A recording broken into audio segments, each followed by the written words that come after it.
Dallin, Tom, Steve, thank you. A late night and possibly a historic night in Boise as a champion is set to be crowned in the Treasure Valley. You're watching ESPN's Champ Week, presented by Principal. The stakes are sky high in the Big Sky for tonight's conference championship game. Idaho Central Arena, that's the place to be as the underdog story of the year and maybe in the history of the conference tournament. The Lumberjacks of Northern Arizona square up with the defending champion, the Bobcats of Montana State. We take a look at the bracket. You see how we got to this point. Each of these teams with some fun fireworks in the semifinals to end up here on this stage. Good evening, everybody. Thanks so much for being up late with us. Alongside former Big Sky Coach of the Year, Joe Cravens, I'm Tony Parks. Coach, the Northern Arizona Lumberjacks and the Montana State Bobcats met up twice this year. The first time, Montana State handled them. The second time, Northern Arizona led for 38 minutes, lost at the very end. However, Northern Arizona has been a very different team in March. Well, Northern Arizona's won 3 straight games in this tournament. 5 of their last 6 games. They're a different team than they were even 10 days ago. The Bobcats, on the other hand, unprecedented 3rd straight final game of the Big Sky Conference Championship. Cinderella versus the favorite. Cinderella wasn't invited to this party. We'll see how it shakes out. Let's see how we got to this part right here. It has been a fun tournament, no doubt. And the most dramatic moment, Oakland Fort with a game-winning 3 against Eastern Washington, helping them get all the way to the semifinals. Then it was the Jalen Cone show to help them get to the championship game. He was unbelievable, putting on a show from outside, from inside, and everywhere in between, helping his team get to the championship game. Then, last night, overtime, Bello. Air ball on the 3 to win it. Last shot, OT, Brown, no. And then, in double overtime, Raekwon battled the play he called himself. The alley-oop dunk. And Montana State is back in the championship game. Northern Arizona, if they were to win tonight, they would have the lowest NCAA tournament bid based on win percentage. The lowest win percentage in the history of an NCAA tournament participant. And NAU has the ball first. Well, I think it's important for NAU to get off to a good start, Tony, just for confidence. They've been playing, like I said, like a brand new team than what they were even a week ago. But they're playing the team that was picked to win the Big Sky this year and has been here for 3 straight seasons. Starts with a turnover. Darius Brown, 2-0 Bobcats. I talked about the Bobcats being here for 3 straight years, but they played 50 minutes of basketball less than 24 hours ago, Tony. That fatigue may offset their experience. Take a look at the starting lineups. Xavier Fuller, big again yesterday, but his defense was as big as anything. Another turnover, 2 to get things started here for the Lumberjacks. Battle right to the rack.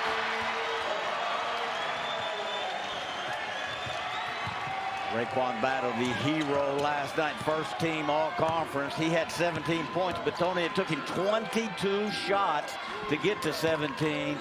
That was nothing short of a fist fight last night for 50 minutes.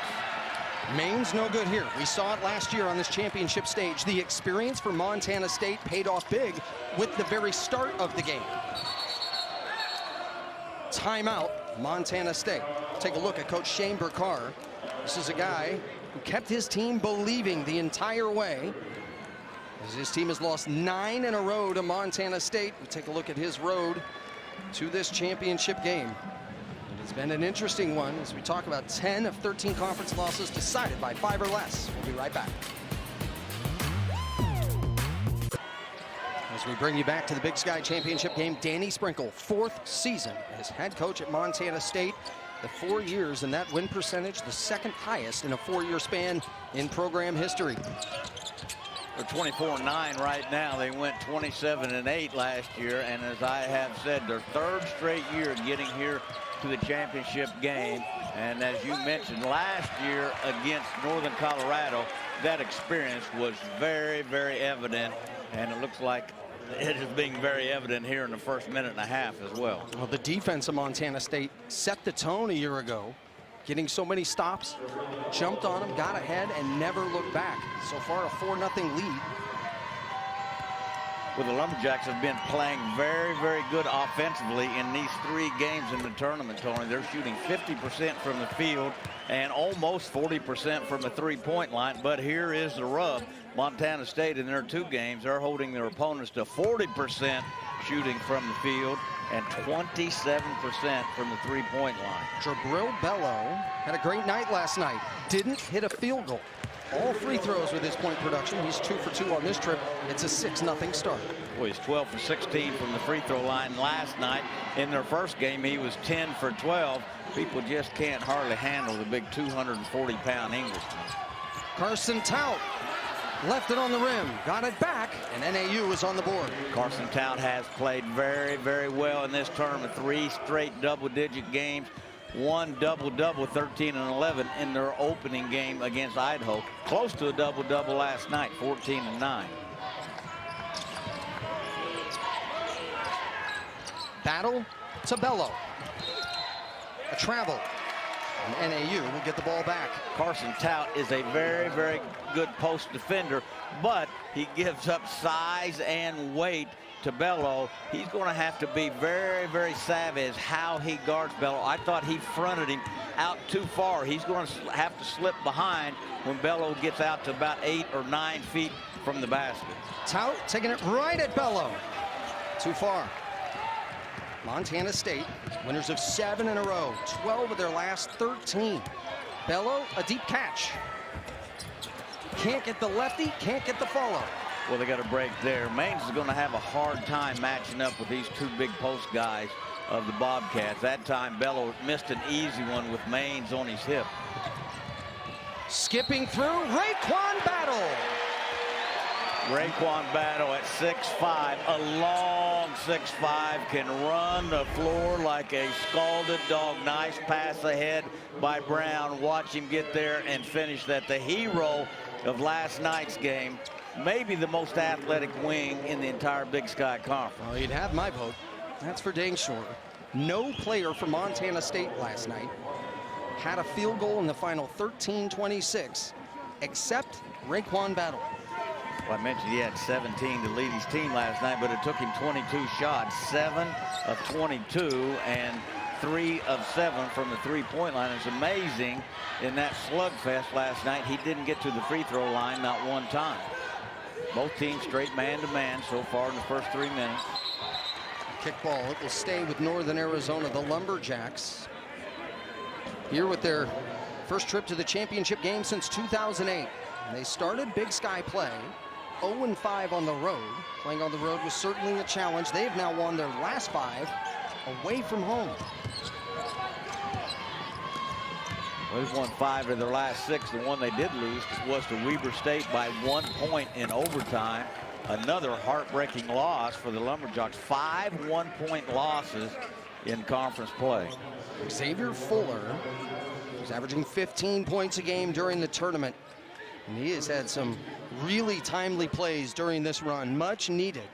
As so many guys have started to elevate their game in this tournament. Well, he's had 3 straight double-digit games, and he's also averaging 7 rebounds a game. But what you don't see in the box score, he guarded Anan Mooney from the Grizzlies last night, who was coming off a career-high 28 points, and held him to 6 on 2 of 8 shooting. 0 for 5 for the conference leading 3-point shooter was Mooney, and I'm telling you, Fuller was on him like freckles on a redhead for 40 minutes last night. Freckles on a redhead with a sunburn, maybe? Possibly. Yeah. Mooney probably felt like he was sunburned. I'm telling you, Fuller really got into him. He did a great job. 9-4 early on. Asabor, beautiful. Bounce pass underneath, maybe not so beautiful. Taken away by Fuller. Fuller, great defense there. Came to help, saw he wasn't needed, got back and intercepted that. He has been so active in their previous 3 games. Fuller the pull-up. No good, and the rebound comes down to Caleb Fuller. He came alive last night. Caleb Fuller 2 games ago had 18 points, matching his career high. He is a great defender in his own right and very, very strong. Yeah, 2 nights ago, boy, he was. Yeah, those 18 you talk about. Tout goes it back out. There's a 3 on the way from Liam Lloyd. That's no good, and it's a 1 for 7 start for Northern Arizona. And they have been shooting it very well, as I said, right at 50% in their previous 3 games. Big, great Osibor, the second big for the Bobcats in for Bello. Now, you'll see those 2 guys play a lot together. Weber State had an awful hard time, as does anyone in the league, matching up to them when they have 2 big guys in the game. Darius Brown, no good here. 3 for 8 start for Montana State. They do hold a 9-4 lead. Oakland Fort in the game. The hero back on Sunday. Carson Tout squares up, turns and spins on Osibor, but is held up, and this pass is going to go into the backcourt and out of bounds. 9-4, Montana State on top. Bobcats up 5. ESPN's exclusive presentation of college basketball is brought to you by Principal. When you take care of your team, they take care of business.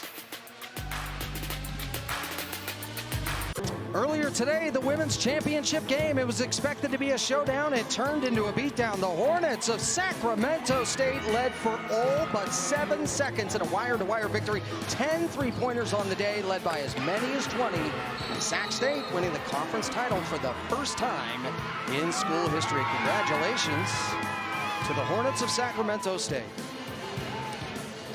What an odd year on the women's side of the Big Sky. Tri-champions, 3 teams tied for the regular season championship. I don't know if that's ever been done before. I wouldn't know off the top of my head, but it's tough to see it happen. But with the way that league was, it was tight right at the top. Well, I've been around the league a long time, but the league's 60 years old. I hadn't been around quite that long, Tony. 9-4 Montana State off to this start. But it's NAU just 1 of 7 to get things going. 1 of 7 with 3 turnovers. I thought it was really important that they get off to a good start. Again, the new guys on the block here. Montana State's 3rd consecutive trip to the final game. Montana State now with those 2 big post guys in the game that I'd mentioned right before the timeout. 5 on the clock. Battle finds Bello. 2-hand jam just before the buzzer, and it's a 7-point lead again. Really nice pass there by Battle. As I said, Battle is 6'5" and really, really long. See the way he held that ball up over his head and passed over the defense. This is going to be a really tough matchup for the Lumberjacks because Nick Maines is going to have to guard one of these big guys. The only way the Lumberjacks can counter this, Nick Maines is going to have to hit some 3-pointers and shoot it in. So to win that matchup with one of the big guys. Tout deep. He has both field goals so far in this game for Northern Arizona to make it 11-6. They were without a field goal for over 3 minutes. Tout, the smallest post guy in the Big Sky, but with maybe the biggest heart. An outstanding defender, the conference leading offensive rebounder. He had 4 offensive rebounds in their win yesterday. Osibor has been awfully good off the bench for Montana State all year. The substitute of the year in the Big Sky Conference. Well, we take a look at the Jabril Bello dunk. Late in the shot clock, Montana State still great with their execution. Well, again, that was a terrific pass by Raekwon Battle there. And this is a tough matchup for anyone in the league. You're talking about 2 guys who both weigh about 250 with those 2 big Englishmen on the court for the Bobcats. And I say I thought the most important matchup of the night is going to be Nick Maines on one of these big guys. Maines needs to really stretch the defense and kind of turn the tide on them, make a big guy guard him on the court. Maines had been playing very good and shooting it pretty good. He didn't have a great game last night, only 7 and 4. Oakland Fort had a great look and missed. He was the hero, of course, on Sunday. It has been a great spark off the bench for this team during some tough times. Battle skipping through the lane, and indeed, it was a travel. Well, Montana State taking a page out of the Eastern Washington's philosophy. Northern Arizona now with their 2 small guards in. Montana State with their 2 big guys in. Now they just made a change. But Eastern Washington really took these 2 smaller guards, both Cone and Ford, to task in transition defense. Their matchup went straight to the low block and posted them up. The Bobcats trying to do the same thing, although now they only got 1 of their small guys in. Trenton McLaughlin now in for the Lumberjacks, who had 19 against the Bobcats the last time they played in Boise. Fuller missing the fadeaway. Osborne tracks down the rebound. Montana State pushing the floor. Battle with the shot fake and lays it in, 13-6. Really nice shot fake by Battle. He didn't overextend on that shot fake. Kept his explosiveness, didn't overstep it where he had to kind of recock his gun there a little bit. He's showing you some glimpses. While last year he was the substitute of the year in the league, he was the Super Six man. This year, first team All-League. Maines, they've had this shot deflected by Osborne. And it is a 2-for-11 start here for Northern Arizona. That's a tough start, and Maines really needs to get going at the offensive end for the Lumberjacks. Nice defensive play, Jalen Cone. Fourth turnover now for Montana State. Offensive foul, and stepping in to take that charge was Robert Ford III.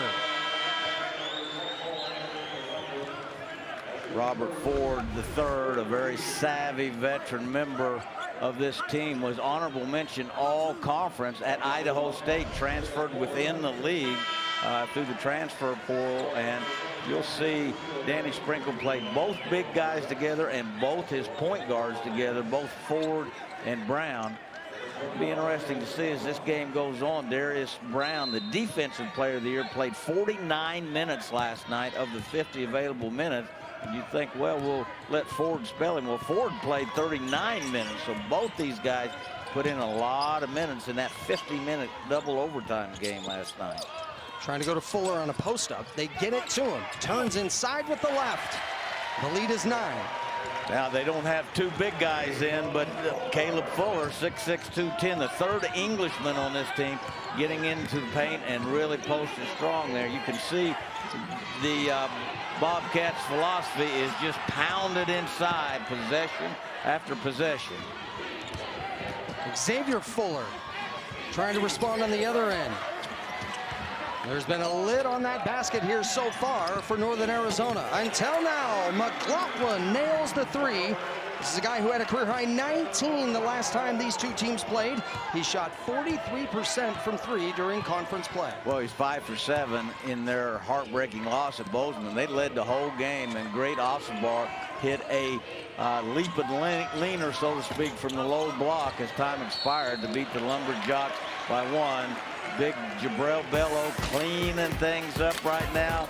His English buddy Fuller on the strong post, and the Bobcats flexing their muscles here in the championship game, 15-9.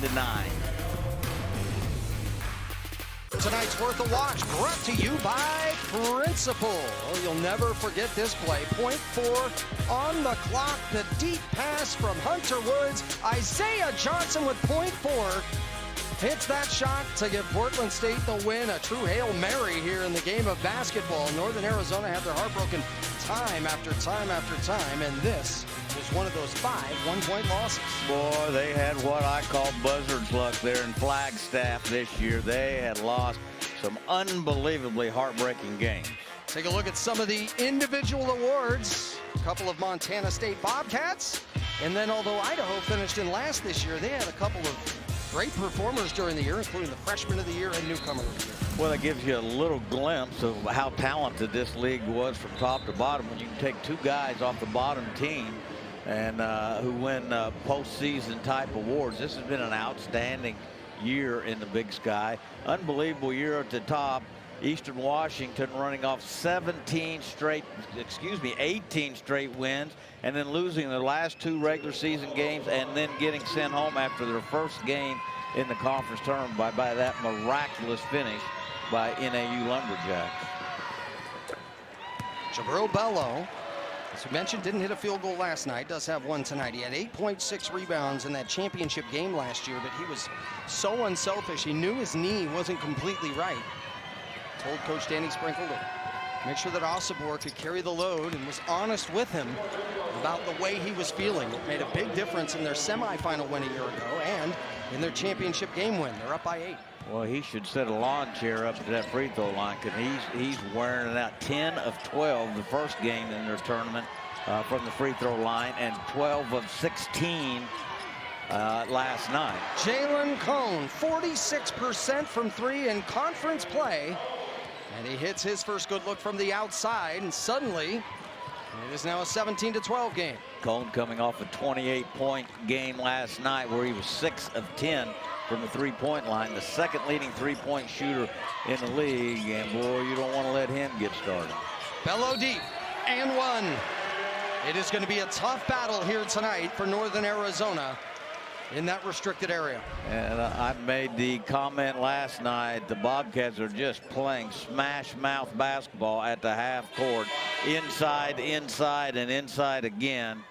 And that is a tough matchup for the big freshman Jack Wistersill, who was the player of the year in Utah a year ago. Has had an outstanding freshman year, but Bello kind of conducting adult education classes there. Big Jabril Bello, last year's MVP and last year's defensive player of the year. It's only third time in the 60-year history of the league that that's happened, but Bello is pretty polished in that low block. That was Cone's first shot of the game, by the way. They need to find a way to kind of create a few more shots for him, because once he gets going, boy, it's like trying to put toothpaste back in the tube to get him stopped.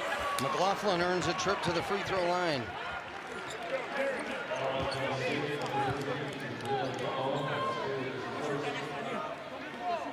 Trent McLaughlin, transfer from Central Connecticut State, originally from Bloomington, Illinois. Certainly be an X factor here tonight. Well, not only is he a good shooter off the bench, he is an outstanding defender. He's come into these first 3 games and really spelled Fuller on the other team's best wing player and done an admirable job. Coach, we have you covered on Selection Sunday. It all starts at noon Eastern on ESPN with college basketball live to prep the day at 6. Reese and the guys look at the men's field of 68 as the brackets are announced, followed by bracketology with breakdowns of each region. At 8, the women's field of 68 is revealed with continuing coverage on ESPNU at 9. And at 10 Eastern, 7 Pacific, even more coverage of both brackets. Everything also streaming live on the ESPN app. NAU has been in this 2-3 zone for the last couple of possessions. We've seen them play that off and on throughout the tournament. They've had some success with it. Bello off to a terrific start now with 10. They're not going to have a whole lot of success with it if they let Bello catch it right in the middle of the paint that way. You know, it's easy to say don't let him catch it in there. He has got a pretty good feel around the basket there and a great touch for a big guy. What he has come a long, long way. I had his first game at Montana State when they played at Utah State 4 years ago. He was just a big old bodied kid, and man, has he gained polish and conditioning in his body. Versentile bumping into Bello, spins in, cut off by Bello, harassed, but still gets it to go. How about that, finishing it with his right hand, even though he is left-handed. As I said, Tout, the smallest post guy in the league, but boy, he makes up for it with strength and heart. You know, you still in their zone. Bello goes with the left now and just hits glass. Good job by Tout there, just staying down, staying between Bello and the basket. Cone skipping through the lane. Maines launches and hits a 3. And I think that is so important that Maines gets going. He's the all-time leading three-point shooter in NAU history. Plus, he's played more games than anyone in the history of the program. He's had 5 straight double-digit games to finish his career. Obviously, 3 of them in this tournament. Boy, he needs to have a good game to stretch that Bobcat defense. Battle with a response from way outside. That kid is 24-18. so talented. A great athlete that can shoot it. And I'm telling you, he shows very little emotion. Good, bad, or indifferent. He just plays. Underneath Maines. Deep catch. Guarded tightly by Fuller. Lloyd goes back to Maines. Loose ball foul. And it'll stay down. And it'll stay with Northern Arizona. Raekwon Battle answering the early 3 from Maines. The hero from last night has given Montana State a 6-point lead.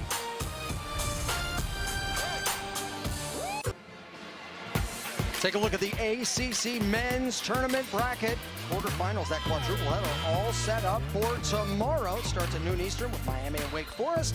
Culminates with Clemson and NC State on ESPN at 9:30. All chalk in that first round with the exception of the number 9 seed Wake Forest Demon Deacons defeating Syracuse. And speaking of the Syracuse Orange, Jim Boeheim has retired after 47 years of coaching. What a career. 35 NCAA tournament appearances, 58 wins in the dance, 5 Final Fours, a national title, 23 players selected in the first round of the NCAA tournament. Well, I would say he's had a Hall of Fame career. He's already in the Hall of Fame. So, you know, whatever the next level is over that, he's had an unbelievable run at Syracuse. Nick Maines unable to hit his second, but he had it halfway down. What a big O-board from the conference's best offensive rebounder. He had Not 4. such a bad fadeaway shooter as well. Very nice. He had 4 offensive rebounds last night. He averages 3, and he is also one of the top assist guys in the league. Is Carson Towder, outstanding passer out of the post. He has 8 points now, 4 of 6 from the field. Northern Arizona has now hit 5 of their last 6 after starting 2 of 12. Nice take, Darius Brown. Darius Brown played almost every minute of the game last night. He only had 4 points, but listen to this.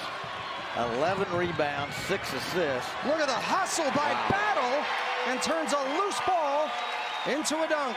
He just came out of nowhere to get that too, to show you a little bit of a glimpse of his athleticism. He came from about the top of the key and chased that one down. Fuller gets inside. Cuts the lead back down to 6. Fuller, 3 straight double-digit games in the tournament, averaging over 14 and 7 rebounds. He has really come to life here in tournament time. Darius Brown has been terrific for Montana State, taking over for Xavier Fuller after he graduated last year. Patterson, a corner 3, and he was the X factor last year in the championship game. Hit 4 out of 5 from deep, and he had hit just 2 of his last 9 before that knockdown. He was 1 of 3 yesterday in that double overtime game. The air ball goes to Tout, and he gets his 10th point. Well, Carson Tout all over that offensive glass with that big body. He just carves out space around the basket, and when he puts his hip on you, he just freezes you there. He really knows how to play in and around the basket when it comes to rebounding. He's on big, great Osabar now. The Bobcats playing small with only one of their post guys in the game. Montana State had made 6 of their previous 7 before that miss by Raekwon Battle. Jalen Cone drawing the contact here against Darius Brown. We'll take a look. Raekwon Battle. Look at this speed. Track that ball down and then turn the corner. And then shortly after that, Patterson, we watched him come to life last year on this stage during the championship game. Tyler Patterson's mother played at Montana State. I ran into his father up there who played at Utah State, Gary Patterson. They've been very supportive of this kid. I want to question maybe a little illegal recruiting if your mother plays where you were playing, if there wasn't some recruiting going on at home. Carson Tout and the foul. He has 12. Battle has 12. What a nice little pocket pass, people call this, paint to paint there by McLaughlin, who has played really well in this tournament without getting a whole lot of big stats. Tout 13 and 11 in his first game, 10 and 6 his second game, almost a double-double last night at 14 and 9. He's averaged over 12, which he already has, and right at 9 rebounds in the 3 tournament games. That has been the one area of weakness. Free throw shooting has been tough for Carson Tout, 41.5% during the season. And it's amazing. The shot looks good as it comes out of his hand. He's got a nice backspin on it and a pretty good release. A collapse on Osabar, and Osabar still gets gets fouled.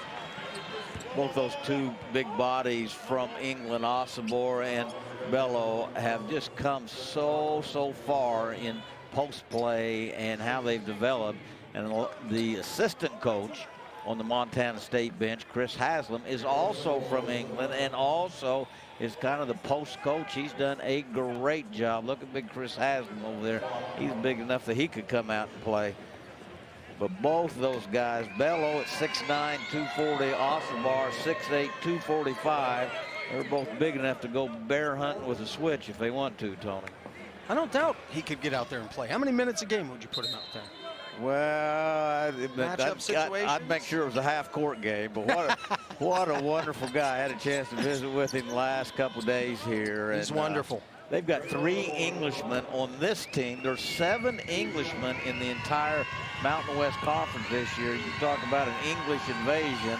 Of course, everyone has international guys, but I've never seen 7 Englishmen in the Big Sky Conference overall. Great Osabar, as you mentioned, the hero in that win over NAU a month ago. NAU had the lead for so much of that game, and it was a terrific surge down the stretch for Montana State. As Montana State in that game was held at 3 of 18 from 3. But they were great from the free throw line, 18 of 21. Way back on February the 2nd, and NAU has come on in leaps and bounds since then. Montana State playing a little zone now, which doesn't surprise me at all after playing 50 minutes last night. Their guards have to be exhausted. Here's a good look from Nick Maines, and he hits again. But Nick Maines plays out on the perimeter in their zone offense and out around those smaller guards. Maines 6'9" with a real high release point on his jump shot. He's one of those guys who could shoot it out of a phone booth if you could find a phone booth anymore to shoot it. But that's pretty good zone offense. Just give it to him and let him shoot it in. Watch Maines' footwork on this. When he catches it, feet are set. He rhythms right into it. The all-time leading three-point shooter in terms of attempts and makes at NAU history. He's also played more games than anyone in NAU history. Sam Leckalot goes to the free throw line, back-to-back Wyoming Player of the Year. He started 11 games for the Bobcats this year. He's played in every game. He played just a little bit last night, but a big, strong body. He's going to be a really good player for the Bobcats down the road. Big, rugged kid. Danny Sprinkle has done a nice job of developing his bench. Tony, I've always said as a coach, you don't wake up one day and you've got a deep bench and a nice rotation. You really have to work at that. Puts your 7th, 8th, 9th guy in tough situations in games, and Danny Sprinkle has done a really nice job of that, especially the last couple of years. So Leckalot makes both free throws, just 63% on the season. The guy that just goes out there, does his job, whether he plays a lot or just a few minutes. Leckalot called for the foul here. He disagrees. That was a nice post up by Fuller. He was posting up the defensive player of the year, Darius Brown. Of course, Brown's only 6'2", and Fuller a little, maybe 6'6", 6'5", but Brown settled in behind him, and that never works when you're a small down there playing post defense. You got to get around the front. Fuller has just been playing up a storm and playing with great enthusiasm and great heart all 3 games here at the tournament. We know about Oakland Fort's game winner. Yes. But his timely shots in that come from behind victory against Eastern Washington were enormous. 7-7, both teams now in the 1-on-1 in terms of fouls. And as I said with Fuller, he's put up some nice numbers, but boy, he has been a demon defensively. NAU started the game shooting 2 of 12. Montana State jumped out to a lead that was as big as 9. It's down to 3. We'll go to Caleb Fuller here in the high post. He'll take it right to the rack as he goes around Nick Maines. Straight isolation there by Fuller on Nick Maines. And Maines looked like he had concrete shoes on then. Fuller just took him right off the bounce to the hoop. Oakland Fort breaks the paint, floats it up. Another air ball. This ball's knocked out of bounds. It will be with NAU when we come back. Caleb Fuller, the former EABL Finals MVP in the Elite Academy Basketball League with that bucket. I thought you were talking about me at the local bar after this game. The first 4 in and the last 4 out. You end up on both lists. Yeah. All right, take a look at the Big 12 men's basketball tournament bracket. You saw that right there. big win today for Oklahoma State, as that helps their cause significantly for their bid to get into the NCAA tournament. About Carson Tout, 12 points, 5 rebounds, 6 for 8 from the field. Make that 6 rebounds now. And McMain stepped out of bounds. It'll go back to Montana State. 6 turnovers now for Northern Arizona. They'd kind of taken care of it in about the last 10 minutes. Remember, Tony, they started off with 3 turnovers in their first 4 possessions. They kind of settled in. They've got both small guards in now, and they're going to go back to their 2-3 zone. Danny Sprinkle rotating his 2 big guys more than playing them together tonight than he did last night. That could be because of fatigue. Remember, they played 50 minutes in a 2 overtime game less than 24 hours ago. Jalen Cone. No good. Oakland Fort, the O board. He's in the trees. Throws it out. Raekwon Battle picks it off. Nick Maines called for the foul, and that's going to be his second. Well, Robert Ford III all over Jalen Cone there, face guarding him, actually trying to keep the ball out of his hands when he did catch it. Robert Ford III just right up in his grill there. Cone can really get up on his jump shot, but he needs a little bit cleaner look than that. They've done a nice job of taking Cone out of the game. He's only gotten 1 shot, Tony. One for 1 from the 3-point line. Before that, only 2 shot attempts. For the 5th leading scorer in the league, 2nd best 3-point shooter, Jalen Cone has got to figure out a way to get some open looks to close this gap. Raekwon Battle has had a number of touches. He's had some terrific hustle plays on top of it. And he has had a great start to this game, and it's helped Montana State get out to a 38-31 lead. He has 14 points. Battle averages 17. He's had a couple 30-point games this year, 28 double-digit games, so he's been very consistent all year. First team All Big Sky. Through the hands of Carson Tout. That is the 8th turnover so far for Northern Arizona. Well, that's a tough pass by Fuller there. Those little paint-to-paint passes are hard to handle for big guys. That's about the only thing you could criticize Fuller for here in this entire tournament. He has played up a storm, scoring, defending, rebounding.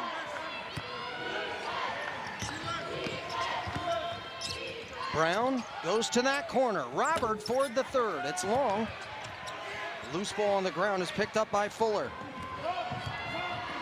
Robert Ford III, only 6 foot tall, had 6 rebounds in that bloodbath they called a basketball game last night against Weber State. You know, we were doing that. That old hockey term kept coming to mind, Tony. I went to a fist fight and a hockey game broke out. That's the way I felt like we were at a gang fight. They decided to play basketball last night. Man, was that a rough and tumble affair. Each team with a flagrant foul last night. Bodies crashing and hitting the floor. Boy, back home they would say that was tougher than a country corn cob last night. Boy, I tell you, it was a real pretty ugly game. You just couldn't help but admire the effort and the intensity of both teams, but man, it was an ugly game offensively. A putback. It's Xavier Fuller, a guy who played for Coach Burkar at Mesa High School. He was first team All-State in the region Defensive Player of the Year. They've had a great connection here at Northern Arizona as well. Paint-to-paint pass. Osobor can't finish. And Northern Arizona going to try to make a push here at the end of the half. Don't see that very often. Osobor with great hands and really handy around the paint, had 16 last night. Jalen Cone putting on the brakes and cuts the lead to 3. I'm telling you, if you let him get started, as I say, it's going to be a long night for your defense, because, boy, he can score in a hurry. Darius Brown to the high post, goes to Osobor. Great Osobor. That is his first field goal of the night. Big moments off the bench for him last night. Jalen Cone is going to use a timeout here. We'll step aside. 5-point game, 53 seconds left in the first. During the half, 7-point lead. Montana State takes it to the break over Northern Arizona. We now head to the studio for the halftime report. Dallin, Tom, and Steve. It's game. champions right here in Boise, Idaho, as tonight at the half, a 7-point lead for Montana State, 42-35. Welcome on back to Idaho Central Arena. Coach, a 7-point lead for the defending champions, and in this game so far, some stars have been shining bright in that first half. Well, Carson Tout, the big center for NAU, his 4th straight double-digit game. He leads his team with 12 points, 6 rebounds. He's 6 or 8 from the field. He, as is always, sawmill strong around that basket, a quick leaper with great hand. He has a chance to be on the all-tournament team, just doing battle down in the post. And at the other end, Raekwon Battle, the best wing athlete in the Big Sky. First team all Big Sky, already with 16 points. He averages 17, just oozes with athleticism, a high riser, pretty good shot fake as well, making a bid, Tony, to maybe be the MVP of the Big Sky Conference Tournament. You talk about the first 5 minutes of the second half. Just how important is that going to be here tonight? Well, I thought NAU got off to that bad start. After that, they kind of righted the ship, and it's been kind of a 7-point game ever since then. And that is not a great start for Carson Tout, getting a foul against big Jabril Bello. Jabril Bello is just a load down in that low block at 6'9", 240 pounds. As I mentioned, last year's MVP of the league. He has just had a great career for Idaho State, Montana State. Yeah. He would have a great career at Idaho State. He would really help them. 1,100 points, 500 rebounds, 150 blocks at Montana State. Second foul on Carson Tout. This will be the 14th free throw here for Montana State. As NAU has had a tough time with them on the inside. It's a 9-point lead for the Bobcats. That matches their biggest of the game so far. Montana State shot 26 free throws last night in that double overtime. 19 of 26, 73%. A deflection from Caleb Fuller and a takeaway. That is now the 9th turnover for Northern Arizona. NAU's got to be careful that they don't get off the same start here in the second half that they did with the game. They've got a foul. They've given up 2 points on the free throw and a turnover. They need to kind of get their wits about them here after this first 45 seconds. A lob to Caleb Fuller, trying to get the handle, saves it in, but it goes to Tout. Here comes Jalen Cone. Cone with just 5 points there in that first half. He's only been able to get up 4 shots. A lot of them with a hand in his face. The Bobcats. Xavier Fuller. Excuse me, Tony. The Bobcats trying to post trying to post Cone up there a little bit. Sometimes that takes you out of your offensive rhythm when you're doing something you're not used to. And somewhat of a disrupted rhythm there leads to a travel. Back-to-back turnovers for the Lumberjacks. Again, not a great way to start this second half. Very similar to how they started the game.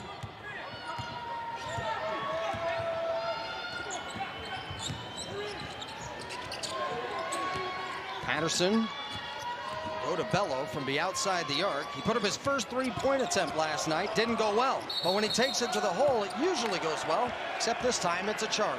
Well, he looked like a runaway train then, and that was pretty brave standing out there and taking that charge was Fuller. And Bello all over him there. 3 fouls now on big Jabril Bello. He'll take a seat. As you know, Osibor, they don't lose a lot when he steps in, and that's the reason why he's the 6th man of the year. Great post rotation, and then really effective when Danny Sprinkle plays them together. Tout is going to take it at Osibor, and Osibor rejects it.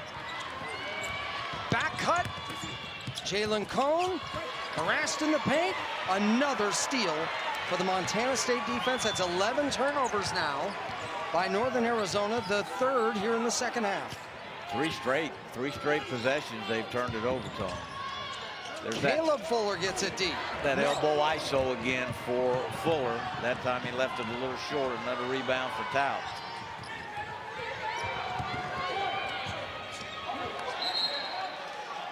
Ball's out of bounds, and it's turnover number 4 of this half, and all 4 in a row.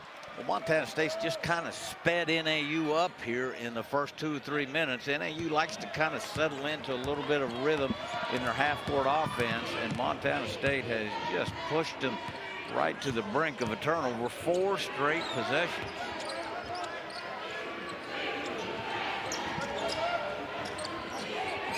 Nine-point lead, the biggest of the game so far for the Bobcats. Here goes Osobor. Into the paint, drops Steph, and he has a chance to give him their biggest lead of the night as he goes to the free throw line. Counts third foul, and that's not going to bode well with the Lumberjacks. Big Jack Wistersill coming in now, the freshman from Salt Lake City. He's going to have a great college career. He is. As a freshman playing in this game, it's going to continue to be an uphill battle for him. He's had some bright spots during this freshman season as he comes in now. He, of course, the son of Tom Wistersill, commissioner in the Big Sky Conference, as we talked about before. Yes, he's done a wonderful job in his short tenure here as a Big Sky commissioner. So big tip of the hat, John Casper. Well-run tournament once again here in Boise. 5 stars all the way, and that's the way they usually do it. John's had a few issues here, but for everyone who doesn't know, it just seems like it's seamless every year that John Casper runs this tournament. Jalen Cone can't end the drought. It's been 4.5 minutes. The biggest lead now for Montana State is 10. Cone 2 of 5 for the game. And remember, he is coming off a 28-point game. He's averaged 21 in this tournament. Osobor against the freshman. Can't get the reverse. Xavier Fuller pushing the pace and goes back to Wistersill. Northern Arizona trying to find their footing on offense. Losing the handle a bit, but getting the lay-in is Jalen Cone. Man, did Northern Arizona need something there. Jalen Cone is such an outstanding three-point shooter, second in the league. Once he turns that corner, people run at him, think he's going to raise and shoot that three-pointer. And that time he kind of gave a little head fake and got 2 guys up out of stands and then was just uncontested getting to the rim. Contact away from the ball, and I think this foul is going to go against Jalen Cone.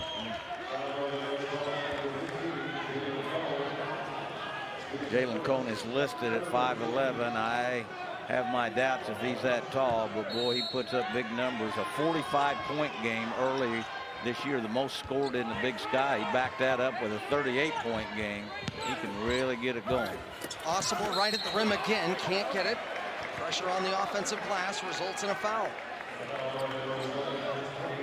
And they are just going to have a really tough time in there. 26 points in the paint so far, because that's the 3rd foul on Nick Maines. So Montana State, 26 points in the paint, 13 from the free throw line. 39 of their 45. I've said this before, and I said it time after time last night. They just play smash mouth offense. They just stick it in there inside, just inside, inside, inside, and you just have to contend with those 2 great big bodies of Bello and Osobor. And NAU's going to run out of big bodies here before long. They're going to be playing really small now, with Jack Wistersill the only post-like player in there, and then 4 small guys around him. They will have to play some 2-3 zone, I think, with this lineup.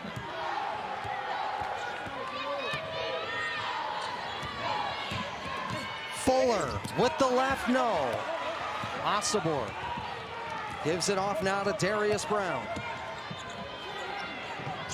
And go deep into that paint again. It goes out of bounds. And will stay with Montana State. This is what they're playing for. The Big Sky Conference Championship Trophy. It's up for grabs here tonight at Idaho Central Arena in Boise.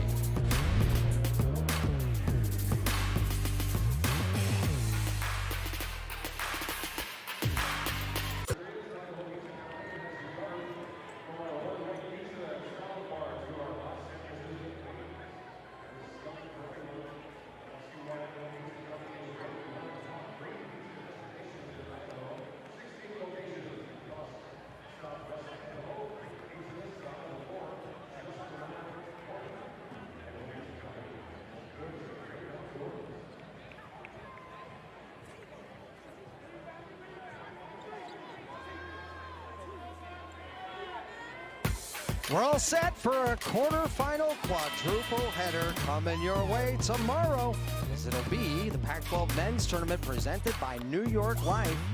See those games that have gone to final today, and all set up for that quarterfinals right there for you in Las Vegas. We take a look at the predicted teams to get in the NCAA tournament. The Pac-12 with just 3 teams, Coach. So that's a conference that can definitely vary in terms of the number of teams we've seen in the past. Well, we'll find out on Sunday. And meanwhile, NAU, as I predicted, in their 2-3 zone. Montana State getting it right to the heart of that zone in their zone offense, and Raekwon Battle couldn't finish the deal. Oakland Fort, such a key player off this bench. Takes it right at Caleb Fuller, does draw a foul, and he'll go to the free throw line. Oakland Fort, the freshman from Phoenix, only had 3 double-digit games in entire year, his entire freshman year, but comes into this tournament and throws 2 double-digit games right in a row, and then that shot heard around the world, well, around the big sky anyway, where he hits that deep 3 and sends the #1 seed home. Mentioned the back-to-back double-digit games. He didn't have one during conference play at all. You know, when March comes around, things get very different. NAU is hanging pretty tough in here, Tony, but they have 12 turnovers, and Montana State has 13 points off their turnovers. They could just kind of hang on to it a little bit. They're shooting 40%, 33% from the 3-point line. Having a tough time defending in the paint, as that was somewhat expected tonight with some of the size disadvantage, and they already have 4 fouls in the second half. And Tout and Maines both with 3 fouls sitting on the bench. Tout played really well in some foul trouble yesterday, and helping them get to this point. Fuller has to chase this one down in the corner. He's able to corral it, but he's out of bounds. Montana State, in this second half, they have yet to make a field goal. How about that?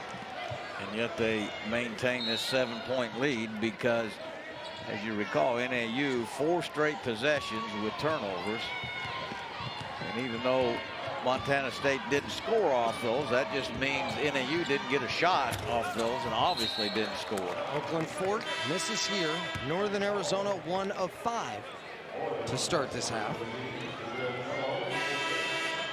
And some cold shooting at different times, as Northern Arizona is now just 30% from deep. Bello in, Osabor out. What a luxury to be able to rotate those 2 big guys. And then when Danny Sprinkle sees the opportunity, he plays them together. But, boy, those are 2 great big old rascals in the paint there. Darius Brown dumps it off. Fuller finishes that. And finally, Montana State has a field goal in the second half. They also have a 9-point lead. As you mentioned, it's not like they gave up much during that period of time. Their defense keeping Northern Arizona at an arm's length. Great pass. With some space. Goes out to McLaughlin for 3. Northern Arizona now 1 of 6. Fuller and O'Board. This foul is called on Montana State. Watch this nice pass by the defensive player of the year, Darius Brown, who had 6 assists last night and 11 rebounds for a 6'2" guard in that rough and tumble affair last night. Boy, he has been just what the doctor ordered for this Montana State team this year. Coming from Cal State Northridge, where he was 2nd team all Big West before he came over to play for Montana State. McLaughlin working on Battle. A back-cutting Fuller finishes a terrific and 1. What a nice pass by Trenton McLaughlin, who had a big night shooting it in against the Bobcats February 2nd, and what a great finish by Fuller. Watch the way he keeps his chin off his chest, sees the ball, look at that, all the way down. He falls on the floor. He's still got concentration on the rim. When you drop that chin to your chest and anticipate contact, that never works. And boy, Fuller just really willed that one in almost. Pursuing his masters in human relations.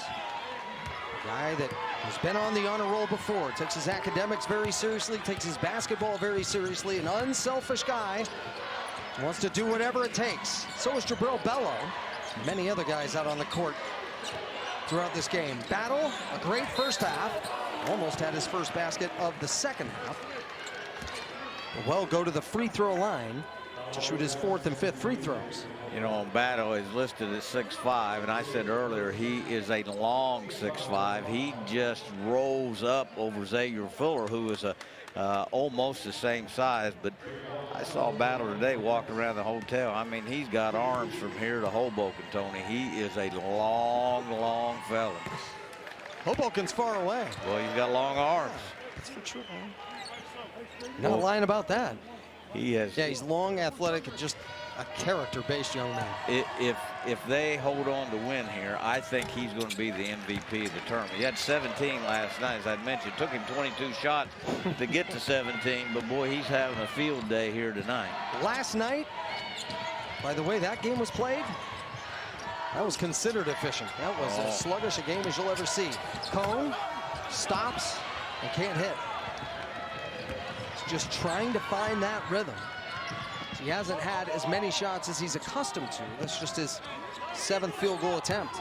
Well, when Robert Ford is on Cone, kind of watch off the ball. He's face guarding Cone, not letting him get easy touches. When Cone does get it, he is way out of his scoring comfort zone, so to speak. Great ball movement here. Battle settles into a good look 3. Raekwon Battle, the 6th man of the year a season ago, moved from star role player to star. Boy, he just looks like he's in the park playing by himself today. McLaughlin, they need this one, and they get it. There goes Trent McLaughlin. We mentioned his terrific three-point shooting during conference play, the timely threes that he's been able to come up with during this great run that they have had.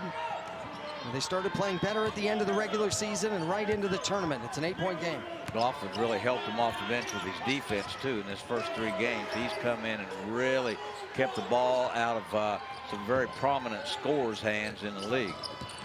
Robert Ford whips the pass quickly to Fuller. He'll muscle it in. Caleb Fuller, who won a silver medal at the 17 European Championship with Team Great Britain, puts Montana State back up by double digits. The stop and the turnaround. A high arcing shot is no good because the length of Montana State's defense. A jump ball will go to NAU, and great ball movement leads to a high quality look here for the Montana State Bobcats. Montana State kind of having her way in this second half. Smash mouth offense head down at that end.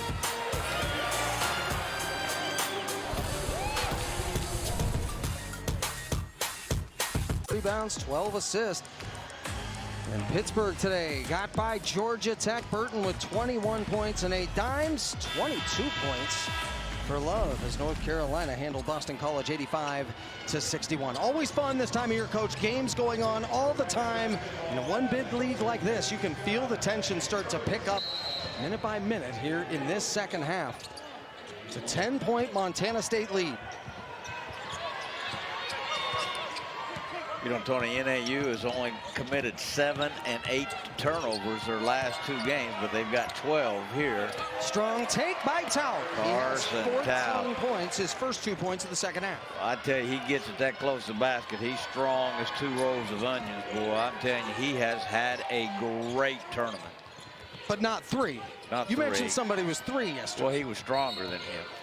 So you're just shortchanging Carson Tau. I'm going to tell him. That was Bello, I think. Matter of fact, we're going to break. I'm going to tell him right now. 10 or 8-point lead, Montana State.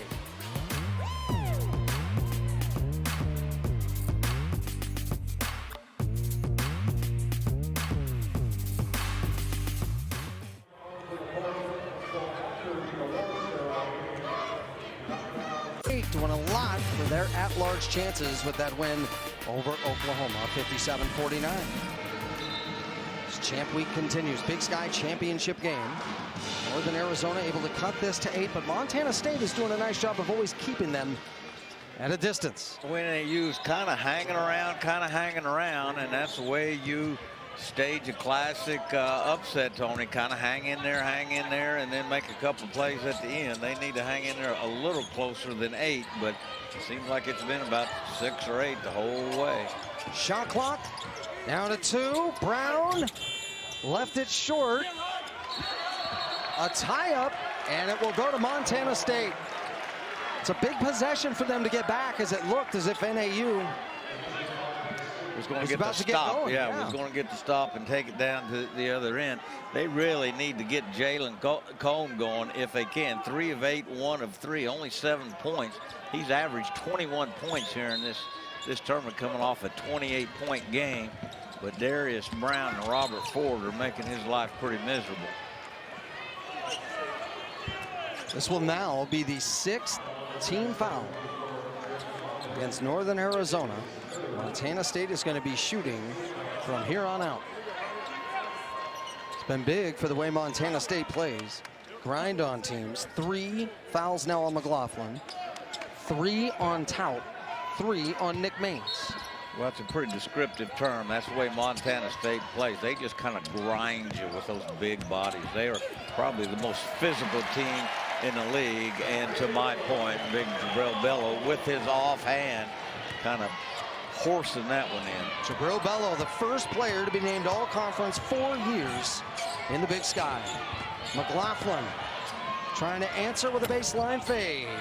Ball dances around, and he has that shooter's touch. Nice touch. Caleb Fuller doing a pretty good job defensively there, as he has in this entire tournament. Fuller, that big, strong body, the 3rd guy on this team from England. But nice finish there by McLaughlin. McLaughlin now with 9. Bello so far with 14. Goes to Battle, who has 21, matching his number. Battle air balls, loose ball grabbed by Bello, and he'll go to the free throw line for a 1-and-1. And now that is Maine's 4th foul. Take a look at the replay of this foul, Coach. Big battle down there. Well, and we were talking about how physical the Bobcats are and how they just grinded on you. Those big old bodies, they just wear you out. They had reported that was the 6th foul beforehand. This should be the 7th, as it's listed the 7th team foul against NAU. Maybe indeed it is at 6. The board said 6 before that last foul. I don't know why they just don't give you a whistle and just kind of depend on you a little bit more. 3-ball good. Darius Brown, 3rd team All Big Sky. Nearly a triple-double against Weber State. That was earlier in the season. He had his 500th assist earlier this year as well. A do-it-all kind of player. He had 16 assists in one game this year, which is the most in the Big Sky. Then he had 2 other games where he had double-digit assists, 12 and 10. Westersill and the foul. The freshman with a timely bucket here as NAU is trying to hang in there. And what a pass by the big fella that I've been talking about all night, Carson Tout. Little wrap around there. He looked like he was about 6'2" there. One of the best passing big guys in the entire league. In fact, he is 10th in the league in assists, 5th in assist to turnover ratio.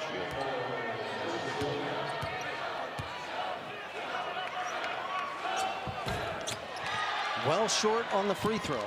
The lead is back to single digits. Makes you wonder who's going to make that next run. Who's going to throw that next big punch here? Brown cut off by Cone. Bello will now give to Ford. A bounce pass across the court goes to Battle. Move it around here on this possession, but goes down to 6. And now that foul will be on Westersill. That indeed will put Montana State to the free throw line. Well, Montana State's so big and strong and athletic. When they run that shot clock down, you just got to expect they're going to put their head down and bring it at you. They're playing with their 2 point guards now. Caleb Fuller, 6'5", 210, is kind of a tough matchup for a lot of smaller 3 men in this league. But like I say, once they get that ball moved around and it gets single digits on the shot clock, you just got to anticipate them bringing it right at you. In fact, Fuller now playing as their power forward with Raekwon Battle in as their 3 and Brown and Ford, who are both point guards, playing together. Caleb Fuller with the block to seal the deal in the semifinals last night. He makes both free throws, and now so far tonight, it's the Montana State Bobcats who have a combined 50 of their 62 points at the free throw line or in the paint. Fuller is in the paint. Can't finish on the drive. Big Jabril Bello with those long arms and that big body coming from the weak side to make Fuller think twice about that. Fuller kind of faded away and tried a high arching shot off the glass. Just not quite enough. Bello, last year's defensive player of the year. Ford tied up. It's a jump ball. And this one will go to NAU. They'll take stops any way they can get them here, Coach, as you can start to feel Montana State flexing their muscles more and more. 11-point lead with just under 9 left. What's hurt them a little bit, what will hurt the Lumberjacks a little bit too, without Nick Maines in there, who can give them a boost shooting the ball wise with 4 fouls. I don't think Coach Burkar will leave him on the bench a whole lot longer. Cone running all over the map. Gets the catch and is picked up by Bello. It'll go to Tout. Goes outside for McLaughlin. He's knocked down a couple today. He's bumped by Raekwon Battle. That will be the 6th team foul now against Montana State. Tout is such a good passer out of the post. His teammates know it, Tony. A lot of times when the ball gets fed to the post, guys will kind of stand around and wait and see what the post guy does. At this day and age, they back down, back down. NAU, when they throw it to the post, boy, they really get moving around him, especially Cone. He usually gets a couple buckets a game moving around Tout in the post. But as I told you, Robert Ford III, watch the way he is face guarding Cone now. Look away from the ball, look way out on the court, and look at Ford just all over Cone. And one for Carson Tout. He had to work hard to get that one. 16 points for him.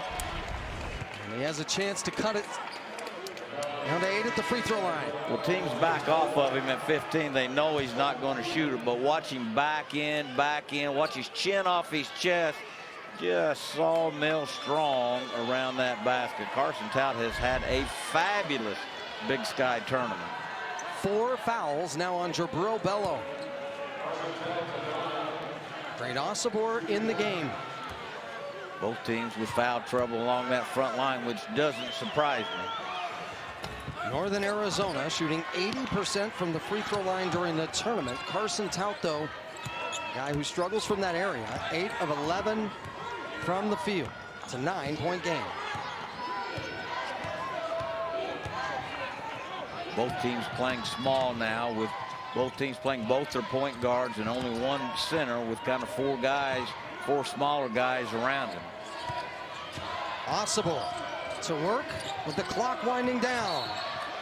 And before he has to hurry, a foul is called. It'll send him to the line for a 1-and-1 when we come back. The Bobcats by 9 here in Boise.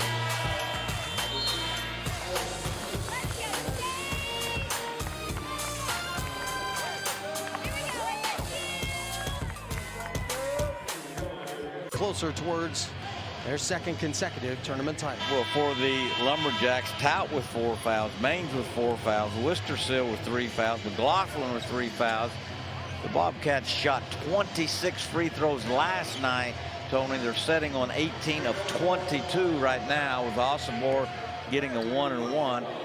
That number of free throws just shows you what I continue to talk about, is how they just attack the paint, how they just force the ball into that low block, big and strong, not just with the 2 big guys, but with guys like Caleb Fuller, with Darius Brown, who is really strong, 6'2", 195. And to beat him, you're going to have to keep him off the free throw line, and no one's been able to do that here in the conference tournament yet. Oakland Ford draws the foul. We'll get a couple of free throws. Raekwon Battle shaken up. We'll take a look at this, Coach. Watch Fort lead with his body here, and I don't think he was trying to hurt anyone, but he leaned in. Danny Sprinkle and the Montana State staff wants them to review it.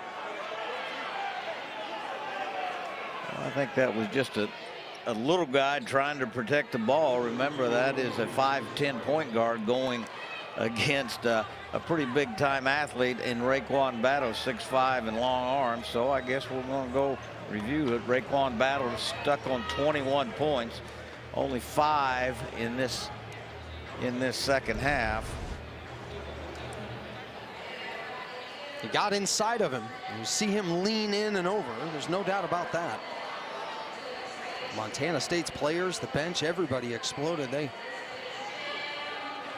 felt that this was dangerous enough for them to take a look at this. This would be a big moment here. If indeed this got turned over, would be big. Ended up being something other than what was called on the floor. NAU needs every inch they can get. That's what I was going to say. It'll be a big moment if Fort does not get to the free throw line and gets to shoot. So that takes, you know, a possible 2 points off the scoreboard for the Lumberjacks. And as you said, they need every scoring opportunity they can. Down 64-53, 11 points. Danny Sprinkle was all over that. A guy, by the way, who has coached or played in 7 conference championship games. Well, he's got a very interesting bio. Took the Bobcats to the NCAA last year as a coach. The only time they had gone, or the last time they had gone before that to the NCAA, was when Danny Sprinkle was the MVP of this tournament as a freshman. Mick Durham, the all-time winningest coach at one time, in the Big Sky, still at Montana State, won that conference tournament championship in Boise, beating my Idaho team in the semifinals. It stays as a defensive foul against Raekwon Battle. Fort will go to the line. You were talking about Danny Sprinkle. As Montana State's 2nd straight year, they've had the first team all-conference player, 6th man, and defensive player of the year. 8 of the 14 players on his team had a career high this year. He elevates the individual, and their goals are congruent with what the team is trying to accomplish. So 2 free throws for Oakland Fort, a freshman from Phoenix. By the way, Oakland Fort, his first free throw attempts here in a long time. He had just 2 free throw attempts since January 14th coming into tonight. He's a quality free throw shooter, 82%. Well, I thought that was the right call. I don't think there was anything intentional about that contact. Pretty good officiating group here. Sean Lehigh, Randy Richardson, Casey McClellan. Randy Richardson, it's his 2nd year in a row to referee the championship game. Osobor against Maines. Maines with 4 fouls. And Osobor misses an easy one. Loose ball foul. It's going to be called against Osobor. Osabor's having an awful time making that ball go down. That's 3. Remember, he missed 2 in the first half right at the rim. He had 15 points last night in that double overtime game on 6 of 7 from the field. And he just cannot make one go in right there at the rim tonight. 1 of 6. I would say that qualifies for struggling to not make one go in. Maines hitting the front end of the 1-and-1. Yeah, what a big moment there. He misses ones from point-blank range. Then the foul to send quality free throw shooter to the line, Nick Maines, whose brother Jordan plays at Arizona, makes them both. This is Nick Maines' 150th game, which is more than anyone in a Lumberjack uniform. Northern Arizona has hit 4 of their last 5. Montana State has yet to hit a field goal in over 3 minutes. The Lumberjacks coming out with a really hard press, or hard first trap. It's really hard to trap these Bobcats with both those point guards on the floor, because they just get it and blow by you just exactly like Ford did. Lead whittled down to 7. Osobor lost it, got it back, and somehow finished that one. Well, the toughest one he got to go down. The Lumberjacks have chosen not to come double there, and I kind of understand that. But once he puts it on the floor the second time, they may want to decide they want to come make it just a little bit tougher on him. Great defense, Caleb Fuller. And he's called for the blocking foul here. Great Osobor here. He's had about 3 right at the rim. He couldn't make go in. He almost shot this one with his elbow as he just barely got it up. That's the hardest shot he's had all night. He was 1 for 6 before that one. Still does have 7 rebounds, and he's also 5 of 8 from the free throw line. Bello out of the game with 4 fouls. On the other side, Tout with 4. Maines with 4. Oakland Fort, 3 of 3 now from the stripe. Jalen Cone, 3 of 8 with just 7 points. And as I said, these 2 Montana State guards, Ford and Brown, have just made life miserable for him. just right up in his grill anytime he is in the half-court offensive situation. Oh, a tough foul here. So this is about 90 feet from the basket. Frustrating for Coach Shane Burkar. Randy Richardson, though, right there on top of the call. So it's not like he made that from across the court. And as I say, this is Randy's second Big Sky championship. He's done a really nice job. He's been here multiple games this week. I'll send Darius Brown to the free throw line. Coach Sprinkle's so happy with him this year. He said scores 2 points. He's the happiest guy in the locker room. You can be the happiest guy during March. As March being here in ESPN Tournament Challenge is back. Scan the QR code there, Coach, to download the app. Play the #1 bracket game. Create a group, invite your friends, and get ready for the madness. 9 points now for Darius Brown, who had 11 rebounds last night and 6 assists. Boy, he is my type of point guard. That big, strong body, and he plays to a certain tempo, and you can't get him out of that tempo. Cone finds an open Oakland Fort. His first field goal of the game. He has 9 points here tonight. The lead is down to 6. A loose ball. It's Fuller. McLaughlin almost cut the lead in half. NAU's getting a little bit of mileage out of that full court press. That wasn't a steal. The Bobcats just turned and threw it to nobody. Boy, that would have been a huge momentum shift there if that would have cut that lead from 6 to 3. Maines with those 4 fouls defending Osobor. The double comes. Fuller nearly gets the takeaway. Brown across the river for Ford. He left it short, but online he gets the O-board. See, that time, instead of letting Osobor just have his way and back in, they chose to come double it and then rotate. Nice job of rotation, and they couldn't finish the deal by getting the defensive rebound. What a take by Darius Brown. He's the defensive player of the year, but he's come up with some timely offensive plays here tonight. He has 11. 1,000 points, 500 assists in Darius Brown's career.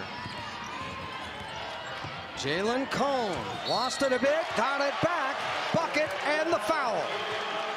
He's a special player, and they've held him down for a number of moments here tonight.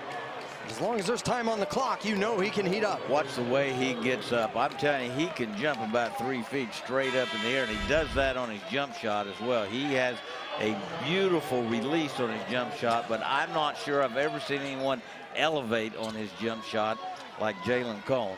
Second best 3-point shooter in the league, 5th leading scorer. He's the 2nd best free throw shooter, an 85% free throw shooter. Proud of his academics as well. He's also all academic in the ACC. He led the ACC in 3-point percentage in one of those seasons while he was there with Virginia Tech. Under 5 minutes to play. It is a 5-point game for the Big Sky Championship. And the Lumberjacks not coming with that hard trap there that they had a couple times. They've kind of showed a little press and then backed it up. Now back into this 2-3 zone. The bad thing about this zone is they don't rebound near as well out of that as their man-to-man. Wow. Three-pointer and the foul. A sensational player now with 24. His 29th double-figure game of the year. He has a season high, Tony, of 32. He's knocking on the door of that now. Look the way he elevated in those long arms. McLaughlin, pretty good defense there. And Raekwon Battle, first team all-league. One of the most exciting athletic wings in the league, if not the most athletic wing in the league. And that was huge. That was huge. Northern Arizona has made 6 of their last 8. They were chipping away at this lead, but it's back to 9 now.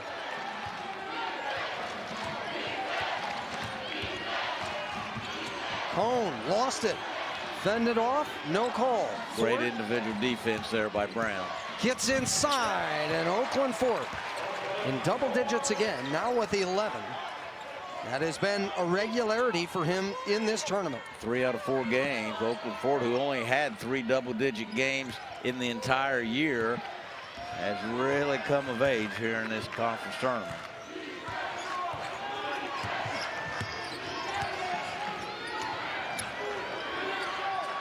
Bobcats aren't out of the woods yet. 7-point lead with 3.5 to go. A stop here would go a long way to chip into that lead.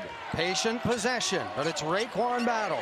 Under 5, he's still dangerous. From way outside, had it stripped. Long pass from Fort, too far for Fuller. Montana State will have it back. The Bobcats up by 7. We're getting late here in Boise for the Big Sky. Of college basketball is brought to you by Principal. When you take care of your team, they take care of business. Montana State here tonight in the lead, up by 7, trying to take care of business here at the end of regulation to seal the deal for back-to-back conference championships. And a missed opportunity there for Northern Arizona, who had a run out and a pass too far for Xavier Fuller. Boy, that was a golden opportunity to steal off of that 3-point shot attempt. Of course, the Montana State bench wanted a foul on that, but that was an easy 2 at the other end had that pass not been overthrown. Raekwon Battle leading all scorers with 25, Tony. His 11th 20-plus scoring game of the year. And the Lumberjacks with 4 guys in double figures and 1 with 9. They just haven't been able really to overcome that slow start where they turned it over, and then the second half, remember, they had 4 possessions where they turned it over 4 straight times.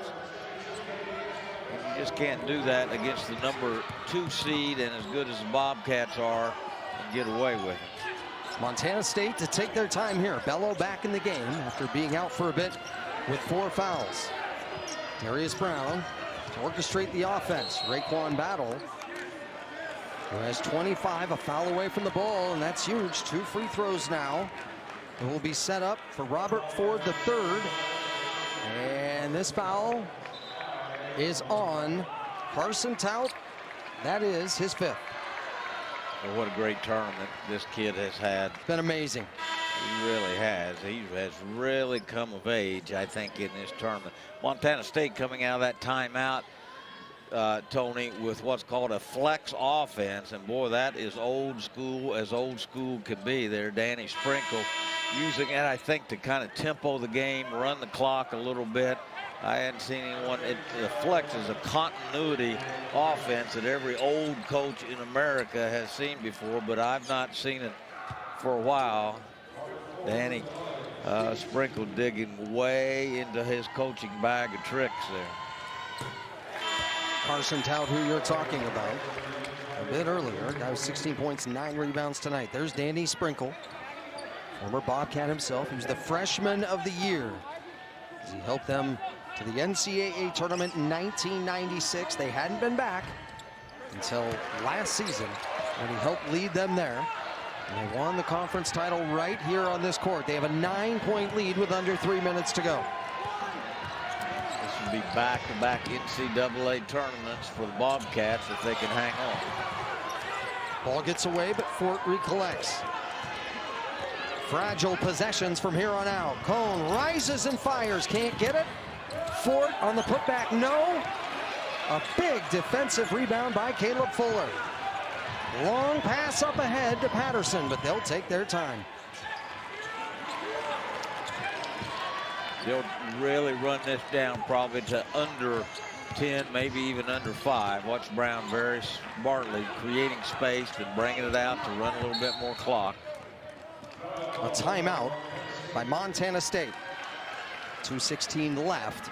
Boy, Montana State, if there's one thing they can do well, it's seal the deal.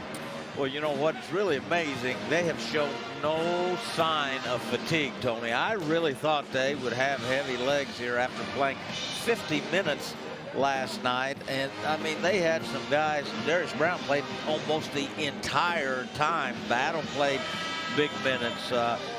Bello played big minutes. And Danny Sprinkle has done a great job of rotating those guys in and out. And to me, they have shown absolutely no sign of fatigue. And again, that was less than 24 hours ago that they went.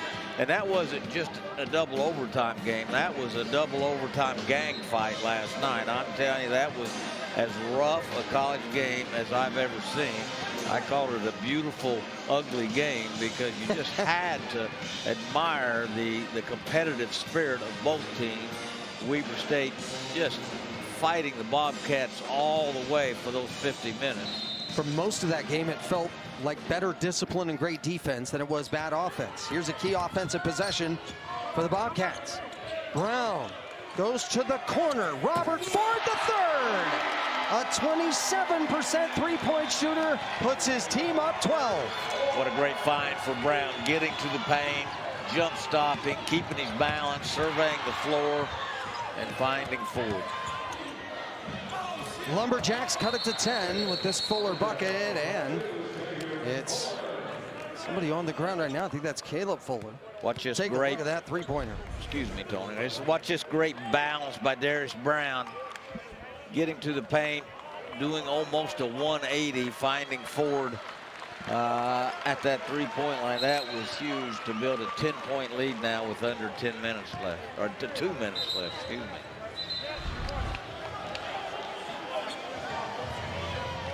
Well, we know Raekwon Battle has led the scoring, 25 points. We know about the work that Bello has done there in the paint. And then it comes with the first field goal make of the night for Robert Ford III. And that one putting a huge dent in the chances here for Northern Arizona. 10-point game. I don't think NAU can come back and win this, but they are going to gain a wealth of momentum going into next year.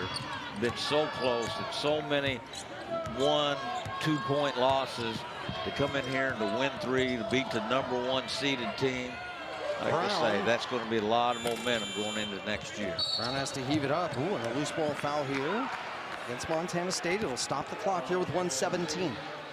Fuller continues to compete and play hard. He is coming off 3 straight double-digit games in this tournament, averaging 7 rebounds, very close to 2 double-doubles, 9 rebounds, 8 rebounds. Jabril Bello fouls out here with 14 points. When you talk about the way he played tonight and the way he played last night, you wouldn't look at some of those stats and say, well, that's an MVP performance.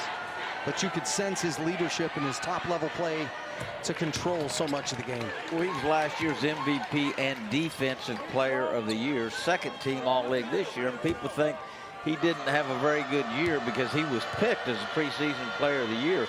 The dynamics of the talent in the league changes every year, and he may have not had as good a year, but he had an awfully good year the way it was to get to be the second team member in the Big Sky this year. He has had a fabulous career at Montana State.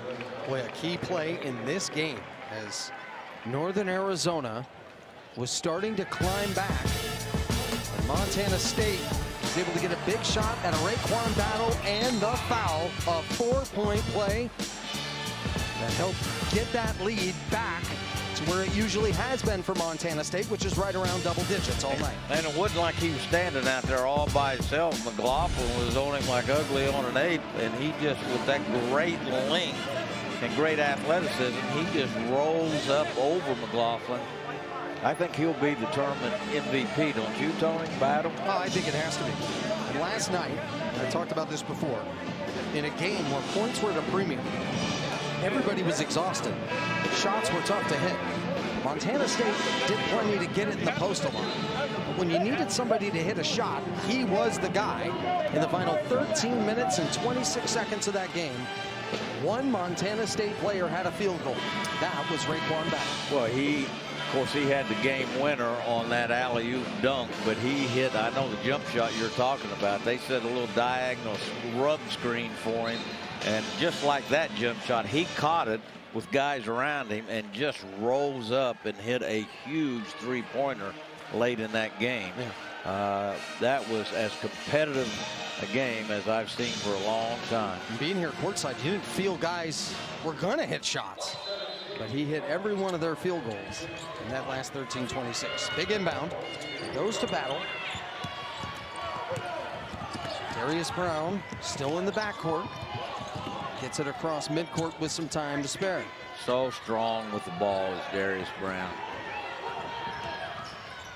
Caleb Fuller. No, can't get the end one. A very important trip to the line for him. 89.5% from the stripe. He's been a real nice pickup for this team, too. He's a transfer from UC Davis, the third Englishman, as I'd mentioned, on this team. Big, strong body, usually a defender rebounder, but he's had a couple nice scoring games in this tournament as well. Montana State shooting 50% here in the second half and is 15 for 17 from the free throw line, 4 or 5 from the three-point shooting. So, well, I've talked all night about them getting the ball inside and playing big, strong post-type offense. They're shooting it in from the perimeter pretty well as well. So Nick Maines has now fouled out. Carson Tout has fouled out. Caleb Fuller to the free throw line. Nick Maines has written his name all over the record book there for NAU basketball. He's had a wonderful career. First free throw no good. It has to be pointed out that while the Oakland Fort heroic three-pointer and the comeback for NAU was exciting, part of the recipe was Eastern Washington missing key free throws. Here's an 0 for 2 trip and a gift for NAU that they'll try to take advantage of. They have to go quick. Under a minute to play, they're down by 8. Jalen Cone pushes off, no call, rises and fires for 3, no good. Patterson with a tough rebound. Foul is called, or do they have a jump? A discussion. It's a jump, and it goes to Montana State anyway. What a nice rebound for Patterson, a guy who normally is not involved with that rebounding, but at 6'8" and long arms, and he's been around for a long time.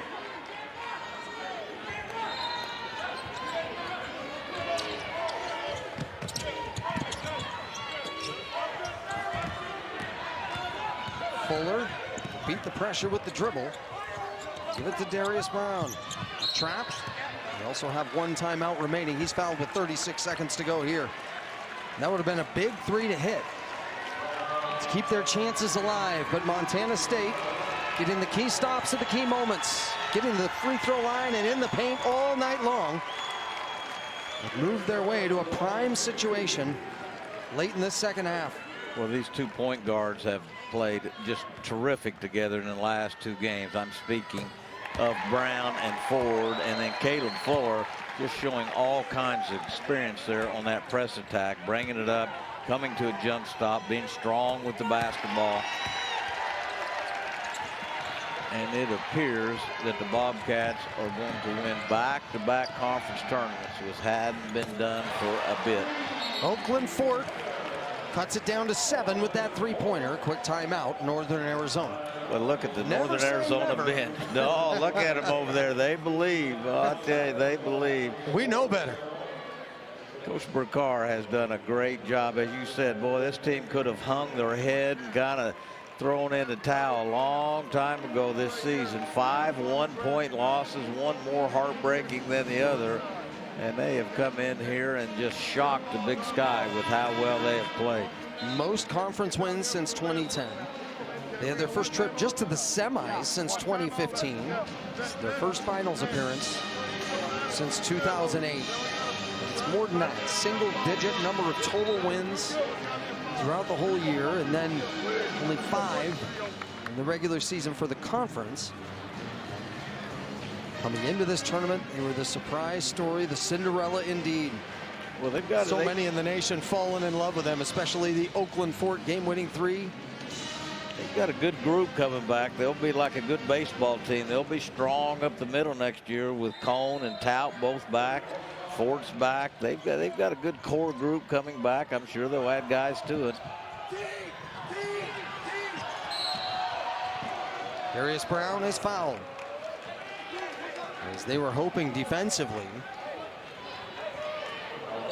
either for a jump ball maybe or for no foul to be called as they were working their way to a potential 10-second violation. But foul is called and Brown will go to the line. There's Brown at 6'2", 195, is strong, smart, and he is tough as a pine knot as well. Boy, I tell you, he deals out a lot of physicality, and you never see him get out of sorts, never see him get out of control. He has been a terrific pickup for this Montana State team. 5 of 5 from the line, now make it 6 of 6. He has missed just one free throw since January 12th. Jalen Cone gets that one, last time out, Northern Arizona. They're going to play it out all the way to the end. As I say, Coach Burkar, just no give up, no quit in that staff or on that team. And watch, they're still enthusiastic over there.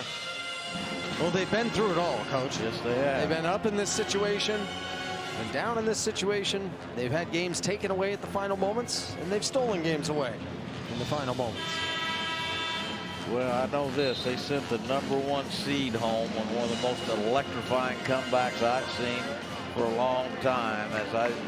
What they've done in this tournament, they will take a whole lot of momentum and positive feelings into the offseason on into next year. I think this is the next big step for Coach Burkar in building this program and being a real contender in the Big Sky. This conference can be incredibly deep already. Now a team that was always towards the bottom. You're right, they're going to be tough to deal with. Here's a steal by Lloyd, and they stepped out of bounds. He's going to ask them to review this.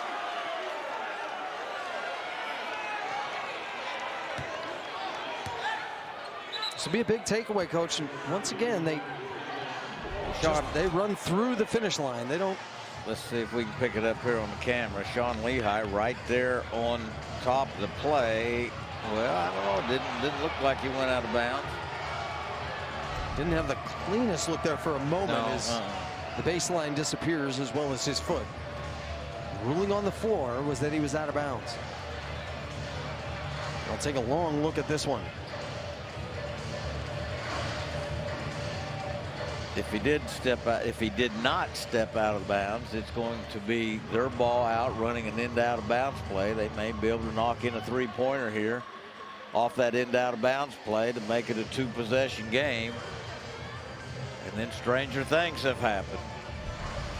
Here's the best look at it right here. Yeah, you can't quite tell. Well, now you have a good stop there. So that does show room between his foot and the baseline.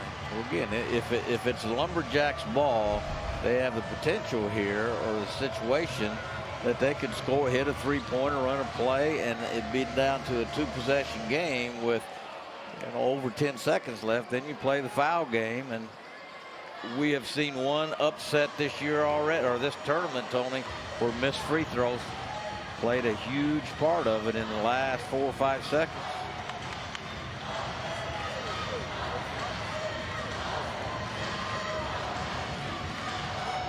Liam Lloyd, who is right there trying to get that takeaway. Lloyd, the sophomore from Spokane. His dad, Tommy, the head coach at Arizona. A young man that had a great three-point shooting season when he was with Grand Canyon. Although didn't play the most minutes, but he was a part of that team that went to the NCAA tournament. That is towards the back part of this play. The one thing there, coach, is as his foot comes to a stop, you cannot see how far it slides before repositioning. To me, I've got enough to overturn it. But yeah, right there, you cannot see where it stops. Whoa, what great camera work. Good job, guys. I think there was a penny down there. I'll go get that in a minute. That was. If Montana State holds on to win, it will be their 8th straight win, and they will have won 17 of their last 19 games. Another look. Liam Lloyd, yeah, right here, see his foot slides just a bit.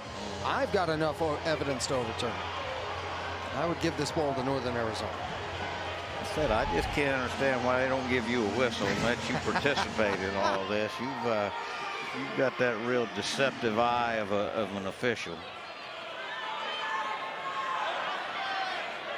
Having been a former official, which I know you definitely look down on. You made that very clear to me before.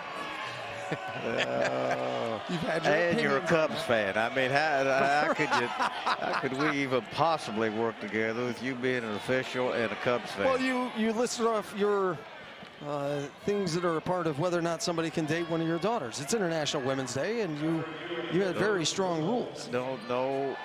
No officials and no Cubs fans. Or former officials. Or former officials. So don't show up on my doorstep. And so the ball will go to Northern Arizona.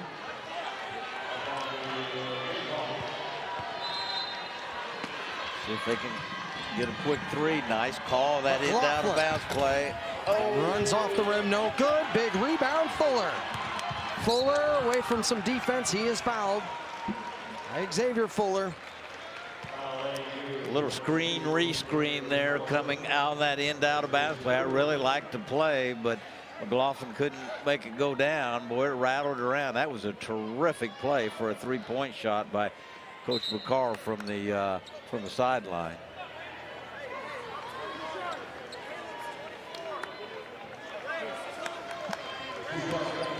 If that had gone in, Tony, as I said, that had been a two-possession game. Right. Well, you definitely would need another takeaway somewhere. It would still be a miracle that would need to take place. No timeouts. And if Caleb Fuller can hit this one here, pretty much wraps it up. Three-possession game. Caleb Fuller with 12. Montana State, who had a loss at Weber State. They gave up a 12-0 run in the second half.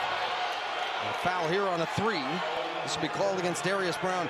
And you know Coach Sprinkle is as fiery and as competitive as anybody. His team is well out in front here. Well, he's still all I don't over think he got him with the hand, but I think he hipped him there. I think he got him with the body there. And why as smart and as savvy as Darius Brown is, I'm not sure why he even got a hand up there. Just get out of the way almost.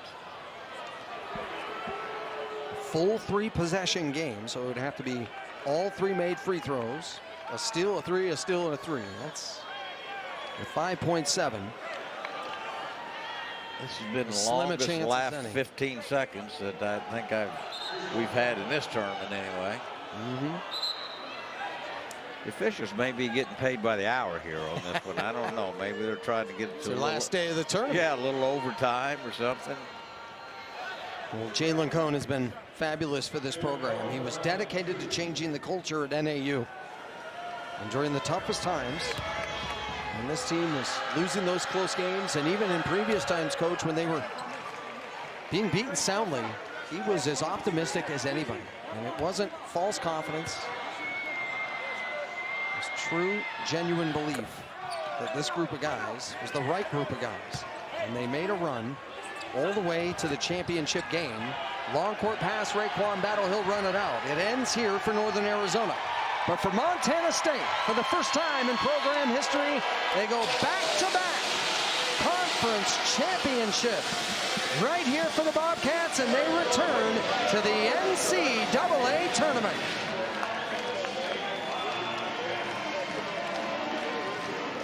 What a thrill for these Montana State players.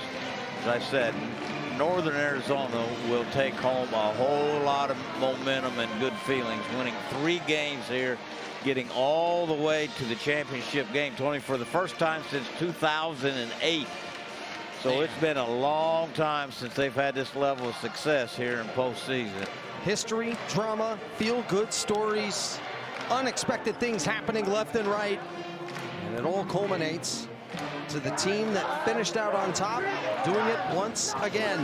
15-3 during the conference year, and 8 wins in a row to wrap things up. Danny Sprinkle said he wanted his vision and his goal to help his guys experience their dreams, both personally, academically, and athletically. He said part of that is to see them run on that blue carpet for the NCAA tournament He helps them do that once again. They lost 3 starters a year ago.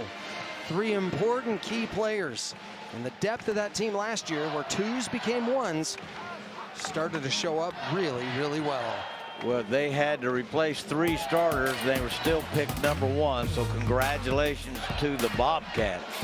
That's going to do it for us tonight. For Joe Cravens, I'm Tony Park saying so long from Boise. The final score once again, Montana State 85, Northern Arizona 78. A reminder, all games airing on the ESPN networks are streaming live and archived on the ESPN app. This has been a presentation of ESPN.